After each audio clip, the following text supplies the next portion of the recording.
Live from Wakeland High School, this is WINTV.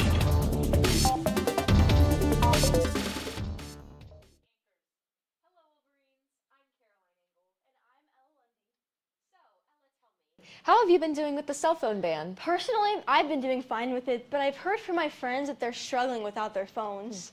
We'll hear more about our top story from our first-year reporter, Elizabeth Rivera. The cell phone ban is officially in place at Wakeland, and students are concerned with the new communication limits. With the implementation of House Bill 1481, students must now have their personal devices put away until the end of the day. Needless to say, there are some mixed reactions. Before the school year started, I thought it was a very out-of-date, out-of-touch move by people who aren't in a classroom who made that decision. But now that it's been a couple weeks, I actually kind of like the phone ban, just in the sense of I feel like the students have been more engaged, they've been more willing to talk to me and their classmates, and honestly they seem a lot happier, which I think that's as a result of not constantly checking your phone so often. So far it's been very, I've seen a lot of, positivity from it, which has been very cool to see. I'm not sure if the students feel that way, but just from a teacher perspective, that's what it seems to be. I really do think that it is a good thing. I've thought about it a lot at first.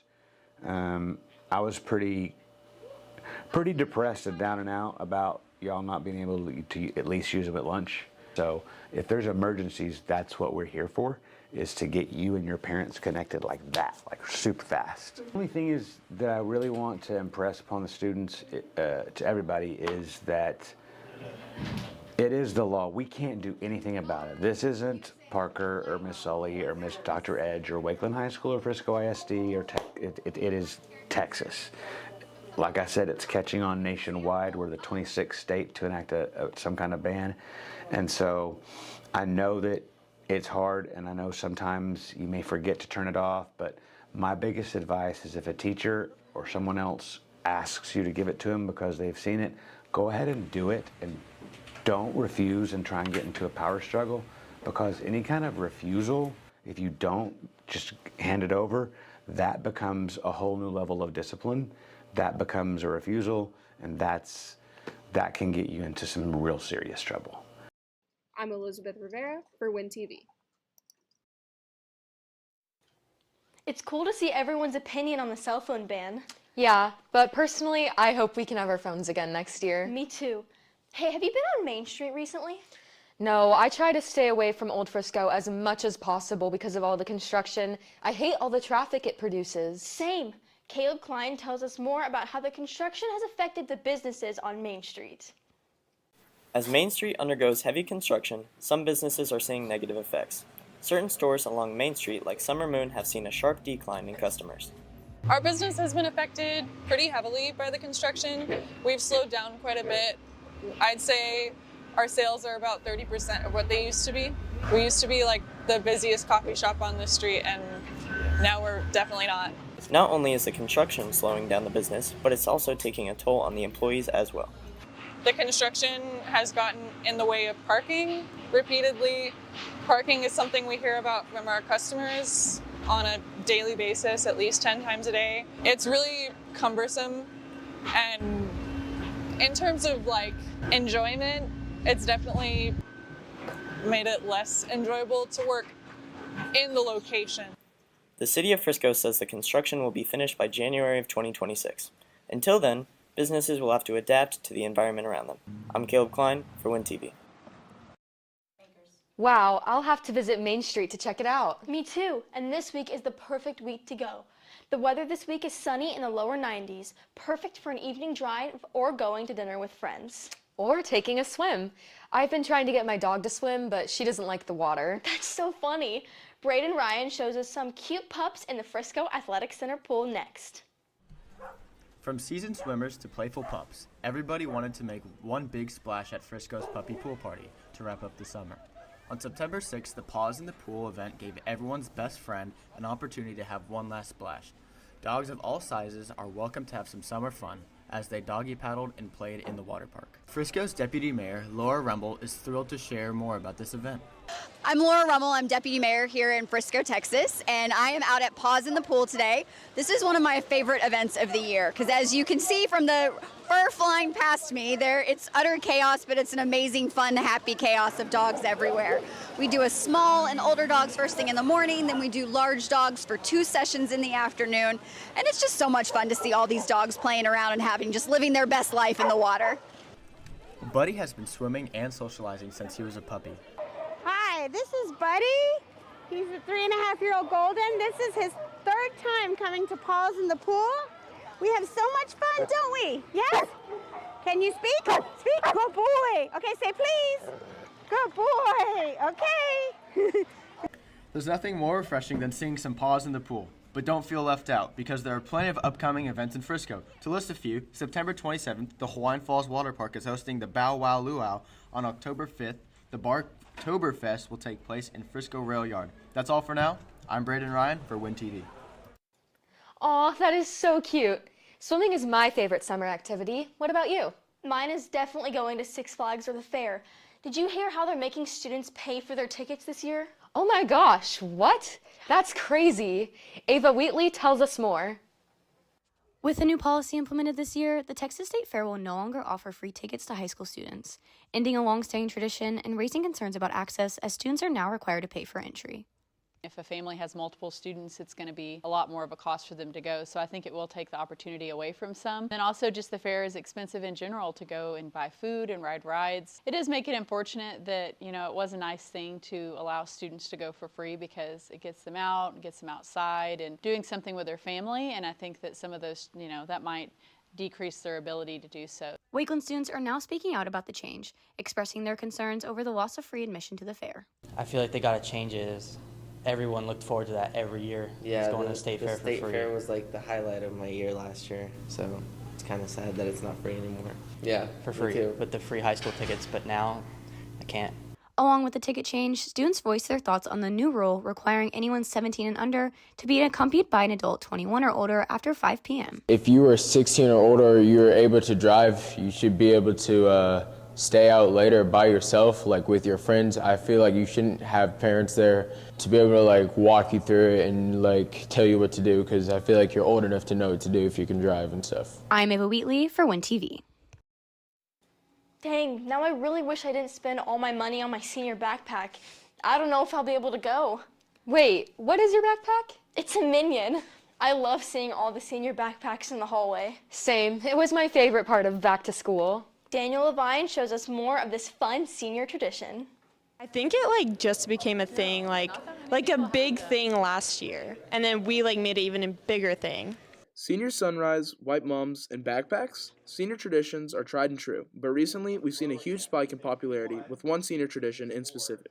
I mean, we didn't have to do it, but we wanted to. I know some people like to wear the same backpack they used as a kindergartner, and it's cute because it's your first year of school to your last year, and I think that's a really fun tradition. So I mean, as a freshman, I always wondered why the seniors are wearing cartoony backpacks. Now that I'm a senior, it just grew on me. So it's been a, tradition, and I'm here to keep it going. I think that it's a tradition that most high schools do, and I think that it's just a fun thing to do your senior year, just to prove that it's not as serious as you think, and just have fun with it. While popular among current seniors, Wakeland staff and parents of seniors confirm that this trend is here to stay. Oh my goodness, I feel like I've seen these goofy backpacks for the past maybe 8 years or so. Senior sunrise, senior sunset, all of those activities, and that you guys get kind of rallied around them really bonds you all, and I love it. My son's a senior. He does have a senior backpack. I think it's really cool to have all these traditions. The seniors get to do their own things. It kind of helps you have special moments and memories of your senior year, your last time here at Wakeland. Senior backpacks bring out the inner child in both students and adults alike. My Little Pony or something, because it's cute like me. Probably a Batman one. I've been seeing those. I like those. Might have to go with the Paw Patrol. I really don't like Pokemon. Transformers. More than meets the eye. Optimus Prime. Maybe I'm just not a fan of Pokemon. So stupid, but probably Garfield. Probably the Sonic one. I would get a cat one with the ears sticking up. I would say Spider-Man. It's a Hello Kitty. Oh man, I would actually have to go with the Captain America backpack. A princess backpack or a Sophia the First backpack? Probably a Batman one, low-key, because I'm Batman. Seniors, enjoy your final ride and remember to have fun before it's over. I'm Dan Levine for WINTV. I cannot believe that we are seniors. It feels like just yesterday I was starting freshman year. Same. I was such a clueless freshman. I didn't know how to do anything. Me too. It took me especially long to figure out how to study. Thankfully, I talked to the professionals to learn more about how to better your study sessions. Have you ever found that you were working all night but still not making the grades you want? This might be because of your study strategies. Statistics prove that students spend time actively learning are found to have on average 54% higher test scores. However, many students still struggle to appropriately prepare for quizzes, tests, or essays. Thankfully, Dr. Holly Lockett has insights into a helpful and effective study strategy. The way that I recommend that people study is based on how they learn. Some examples of how that can work is if you are a visual learner, you might do really well with flashcards. If you're an auditory learner, you might do better asking your teacher or professor if you can record the class so that you can go back and listen to it. Different things like that. So if you are just taking notes, well, on the side, then turn those notes into flashcards if you're a visual learner. Despite the proven methods, Ms. Broadfield has different preferences for study habits. My personal favorite study strategy that'll help students outside of tutorials is just reviewing. And some of us have to figure out what works best for us. For me, I would just write things out in order to memorize them. You guys take a lot of classes, there's a lot of information, and it's easy for things to kind of get pushed out of our brains. By taking advantage of these methods, students can build a strong foundation for their entire academic career, turning those blank pages into successful study sessions. I'm Caroline Engel for WINTV. I wish I would have learned that earlier. It would have been so helpful during biology freshman year. Same. My favorite part of freshman year was going to all the sports events. Our teams were so good then. And they still are. We go to Roger House for our Wolverine Replay. The volleyball team, eager to build on last year's incredible state championship season, had a game last night against Newman Smith, which they won 3-0, improving their record to 16-5. A key leader on the team, Hannah Lee, has been a standout player all year long, leading the charge with 4.5 kills per set. Let's pack the stands as Wolverines are traveling to Highland Park this Friday.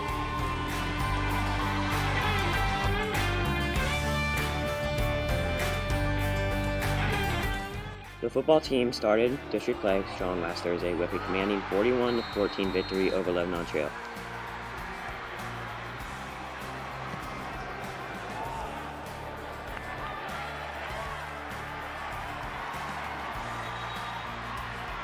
Lucas Mangum has been a dominant receiver for the Wolverines. 148 yards, 3 touchdowns on 9 receptions through 3 games so far. The big win boosts their confidence as they head into a crucial matchup against Reedy at Kirkendall Stadium tomorrow, bringing the energy and pack the stands. I'm Roger House for WINTV. It's great to see that our sports teams are thriving. Agreed. As this segment comes to an end, let's look ahead to our next show. Michael Lane focuses on House Bill 12 and how it will affect counseling and nursing in schools.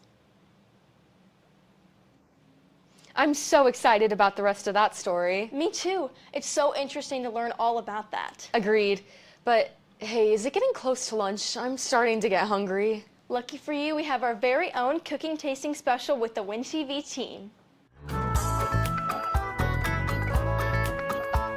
We're going to be rating the best cookie in Frisco. Right now we have H-E-B versus Kroger. Obviously we're going to have more options later on, but this was a hard debate to start with. But check out our socials to vote too. Yep. Are you ready for us to start? Yeah. Look at this, this piece. Down the hatch.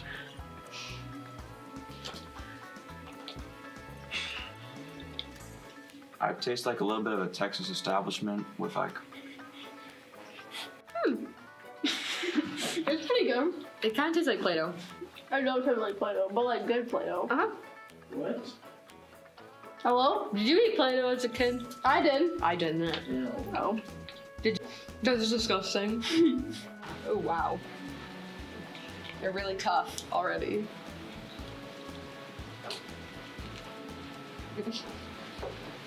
Actually crumbly. It's like sand. It's like you just ate sand with chocolate. That's pretty good. I'm a big fan of crunchy cookies. That's a good crunchy cookie.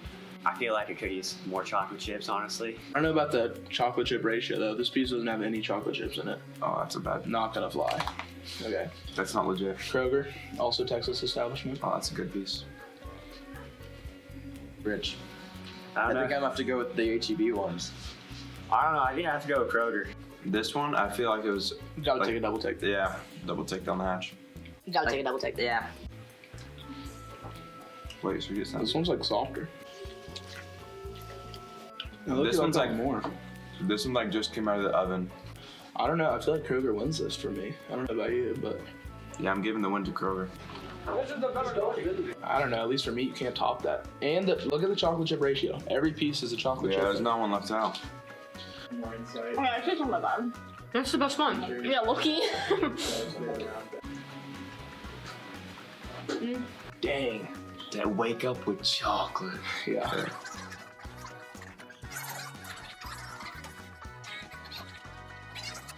I love all grocery stores equally.